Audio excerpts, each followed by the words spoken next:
नमस्कार। कभी सोचा है कि जब कोई डॉक्टर रिपोर्ट देता है या किसी प्रोडक्ट पर सेफ्टी लेबल लगा होता है तो हम उस पर आंख बंद करके भरोसा कैसे कर लेते हैं। आज हम उसी अदृश्य सिस्टम की परतों को खोलेंगे जो इस भरोसे को मुमकिन बनाता है। एक लैब का क्वालिटी मैनुअल। जरा सोचिए, सेहत से जुड़ा कोई बड़ा फैसला या लाखों प्रोडक्ट्स की सेफ्टी बस एक कागज पर लिखे नंबर पर टिकी होती है।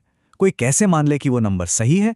ये सिर्फ एक सवाल नहीं है, ये वो बुनियाद है जिसे हर भरोसेमंद लैब को हर हाल में मजबूत रखना होता है। और इस कैसे का जवाब है क्वालिटी मैनुअल। नहीं नहीं, ये कोई अलमारी में रखी धूल खाती हुई फाइल नहीं है। समझिए, ये एक तरह का ब्लूप्रिंट है, एक कवच है जो साइंस की सच्चाई को बचाता है। ये वो सिस्टम है जो अंदाजों को पुख्ता सबूतों में बदलता है। तो चलिए देखते हैं भरोसे की ये इमारत बनती कैसे है। हम इसे 4 बड़े पिलर्स में समझेंगे। हम शुरुआत करेंगे लोगों से, जो किसी भी दबाव से आज़ाद हों। फिर हम उन टूल्स को देखेंगे जो हमेशा सच बोलते हैं। हम पूरी प्रक्रिया को समझेंगे और आखिर में हम देखेंगे कि ये सिस्टम खुद से कैसे सीखता और बेहतर होता है। तो हर चीज़ की शुरुआत लोगों से होती है। दुनिया के सबसे बेहतरीन इक्विपमेंट हो, लेकिन अगर उसे चलाने वाला इंसान ही सही नीयत का न हो तो सब बेकार है। इसीलिए पहला पिलर एक इंसानी ढाल बनाने पर जोर देता है।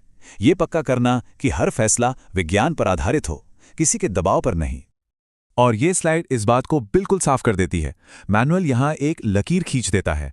लैब की वफादारी सिर्फ और सिर्फ साइंस के लिए है, किसी और के लिए नहीं। किसी भी तरह का कमर्शियल या फाइनेंशियल प्रेशर उस दीवार को तोड़ नहीं सकता।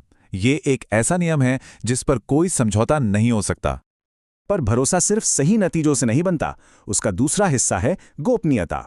सोचिए, चाहे किसी की मेडिकल रिपोर्ट हो या किसी कंपनी का सीक्रेट फॉर्मूला, वो जानकारी बहुत नाजुक होती है।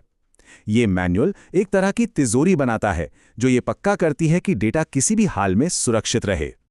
देखिए, जहां कोई सिस्टम ना हो वहां क्वालिटी टिक ही नहीं सकती। इसीलिए मैनुअल में हर किसी का रोल एकदम साफ साफ लिखा होता है। कोई कंफ्यूजन नहीं, कोई एक दूसरे पर बात टालना नहीं। जब कुछ गलत होता है तो सबको पता होता है कि जवाबदेही किसकी है।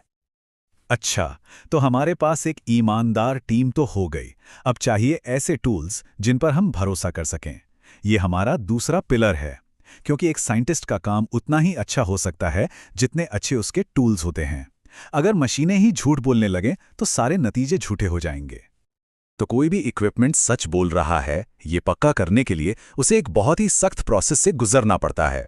खरीदने से पहले उसकी जांच होती है, सही नतीजों के लिए उसे बार बार कैलिब्रेट किया जाता है, उस पर साफ लेबल लगाए जाते हैं और हर चीज़ का एक एक रिकॉर्ड रखा जाता है।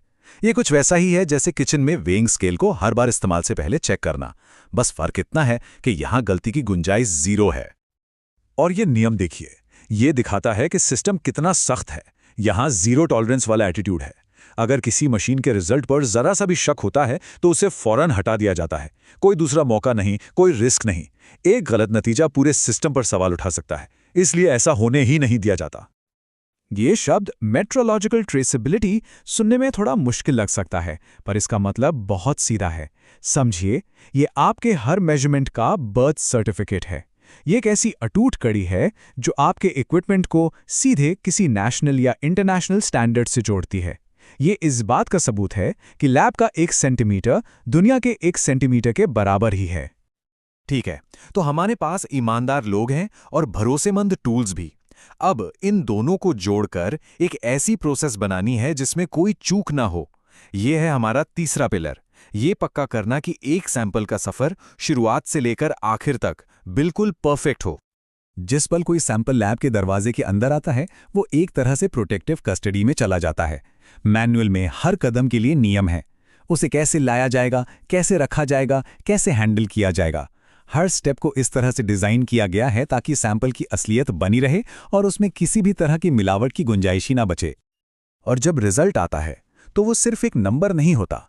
रिपोर्ट खुद में एक पूरा डॉक्यूमेंट है जो पूरी कहानी बताता है। ये टेस्ट किसने करवाया, कौन सा तरीका इस्तेमाल हुआ, ये कब हुआ और किसने इसे पास किया। हर एक डिटेल का मकसद है जवाबदेही और पारदर्शिता को पक्का करना। लेकिन देखिए, कोई भी सिस्टम परफेक्ट नहीं होता। जो चीज़ एक अच्छे सिस्टम को महान बनाती है वो है उसकी सीखने की काबिलियत। ये हमारा चौथा और आखिरी पिलर है, एक ऐसा सिस्टम बनाना जो लगातार अपनी गलतियों से सीखे, अपनी कमजोरियों को ढूंढे और पहले से ज़्यादा मजबूत बनता जाए। और सीखने के ये दो रास्ते हैं, एक बाहर से और दूसरा अंदर से। बाहर से कस्टमर्स की शिकायतों और फीडबैक से पता चलता है कि कहाँ कमी रह गई, और अंदर से सिस्टम खुद की जांच करता है, अपनी ही प्रक्रियाओं में खामियां ढूंढता है ताकि कोई भी गलती बाहर पहुंचने से पहले ही पकड़ ली जाए। दोनों ही बेहद जरूरी हैं। मतलब ये सिर्फ प्रॉब्लम होने का इंतजार नहीं करते, आग लगने का इंतजार करने के बजाय लैब खुद ही धुएं की तलाश में रहती है। ये जो साल में एक बार होने वाला इंटरनल ऑडिट है, ये इसी बात को पक्का करता है कि सिस्टम हमेशा चौकन्ना रहे। और यहाँ पर आके सारी कड़ियाँ जुड़ जाती हैं। ये स्लाइड दिखाती है कि कैसे अलग अलग जगहों से आया सारा data, audit, feedback, risk assessment, सब एक जगह इकट्ठा होता है एनुअल मैनेजमेंट रिव्यू में। ये वो मीटिंग है जहां लीडरशिप पूरी तस्वीर देखती है और तय करती है कि सिस्टम को और बेहतर कैसे बनाया जाए। तो ठीक है, हमने लोगों, टूल्स, प्रोसेस और सुधार, इन चारों चीज़ों की बात कर ली। इतने सारे नियम और प्रक्रियाएं हैं, लेकिन इन सब का असल मतलब क्या है? चलिए इन सबको जोड़कर देखते हैं कि ये मैनुअल आखिर इतना ज़रूरी क्यों है। तो बात घूम फिरकर यहीं आ जाती है। ये है विश्वास की वास्तुकला जो इन 4 पिलर्स पर खड़ी है। ईमानदार लोग, सटीक टूल्स, एक कंट्रोल की हुई प्रोसेस और हमेशा बेहतर होने की चाहत। इनमें से एक भी पिलर हटा दें तो पूरी इमारत ढह जाएगी। तो सबसे बड़ी बात जो हमें समझनी है वो ये है कि ये सिर्फ कागजी कार्रवाई नहीं है। ये वो इंजन है जो अव्यवस्था को व्यवस्था में बदलता है। ये वो तरीका है जो क्वालिटी जैसे शब्द को एक ऐसी हकीकत में बदलता है जिसे हम देख सकते हैं, नाप सकते हैं और जिस पर हम भरोसा कर सकते हैं। तो अगली बार जब हम किसी रिपोर्ट या लेबल पर भरोसा करें तो एक पल रुककर सोचें, क्यों? वो कौन सी अदृश्य व्यवस्था है जो इस भरोसे को मुमकिन बना रही है? ये हमारे चारों तरफ है, एयर ट्रैफिक कंट्रोल से लेकर फूड सेफ्टी तक। इन सिस्टम्स को समझना असल में आज की दुनिया को समझना है।